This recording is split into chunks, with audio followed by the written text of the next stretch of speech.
Bapak Ibu Saudara yang dikasihi oleh Tuhan, salam sejahtera dalam Tuhan Yesus Kristus. Kita masih merenungkan firman Tuhan tentang Yesus pintu kepada hidup berkelimpahan. Untuk itu, mari kita membaca Injil Yohanes pasal 10 ayat 7 sampai ayat yang ke-10. Demikian firman Tuhan. Maka kata Yesus sekali lagi, "Aku berkata kepadamu, sesungguhnya akulah pintu ke domba-domba itu. Semua orang yang datang sebelum aku adalah pencuri dan perampok, dan domba-domba itu tidak mendengarkan mereka. Akulah pintu, barang siapa masuk melalui aku, ia akan selamat dan ia akan masuk dan keluar dan menemukan padang rumput. Pencuri datang hanya untuk mencuri dan membunuh dan membinasakan. Aku datang supaya mereka mempunyai hidup dan mempunyainya dalam segala kelimpahan." Kita telah belajar bahwa Yesus adalah satu-satunya pintu bagi domba. Dia adalah satu-satunya jalan keselamatan. Tidak ada jalan yang lain. Pada kesempatan ini, saya akan mengemukakan bahwa semua orang lain yang mengaku sebagai pintu adalah pencuri dan perampok. Yohanes 10 ayat yang ke-8 menuliskan, "Semua orang yang datang sebelum aku adalah pencuri dan perampok, dan domba-domba itu tidak mendengarkan mereka." Jelas bahwa Yesus tidak mengatakan orang-orang saleh seperti Yesaya, Yeremia, Yehezkiel, dan nabi-nabi lainnya adalah pencuri dan perampok. Dalam konteksnya, Yesus mengacu pada mereka yang memangsa domba-domba dan menggunakannya untuk tujuan egois mereka sendiri. Dan Yesus secara khusus berbicara tentang pencuri dan perampok yang berdiri di hadapannya, yaitu orang-orang Farisi yang bukan gembala yang saleh atas Israel.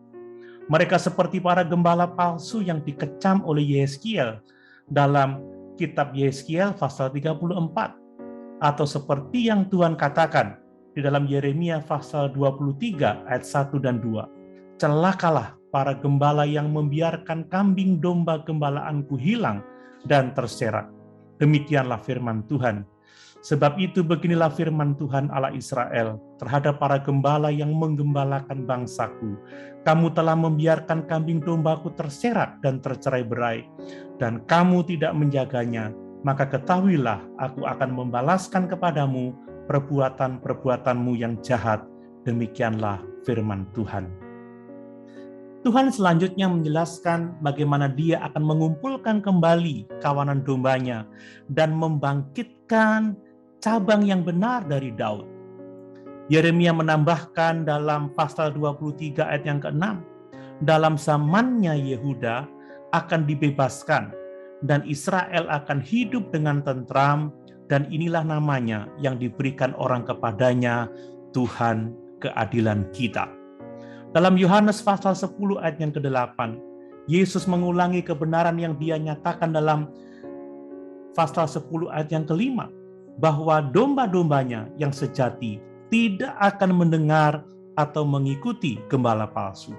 Mereka akan bertekun dengan mengikuti Yesus. Ada kalanya domba Tuhan yang sejati dapat disesatkan oleh gembala palsu untuk sementara waktu. Tetapi seperti yang dijanjikan Yesus dalam Yohanes pasal 10 ayat 27 sampai 28, Dia akan memelihara mereka. "Domba-dombaku mendengarkan suaraku, dan aku mengenal mereka, dan mereka mengikut aku. Dan aku memberikan hidup yang kekal kepada mereka, dan mereka pasti tidak akan binasa sampai selama-lamanya, dan seorang pun tidak akan merebut mereka dari tanganku." Yohanes menunjukkan bahwa jika orang bukan domba sejati, pada akhirnya mereka akan meninggalkan gereja Tuhan.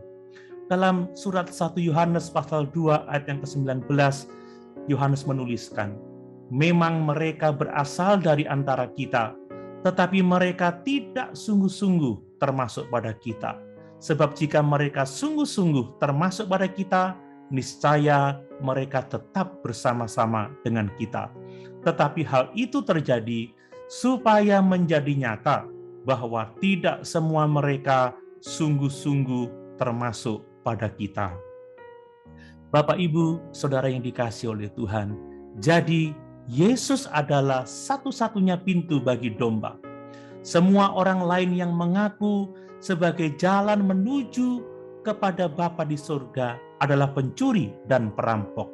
Itulah sebabnya mari kita semua hanya dengar-dengaran pada Yesus saja, agar kita selamat, kita aman, kita terpelihara di dalam Gembala Agung segala domba itu.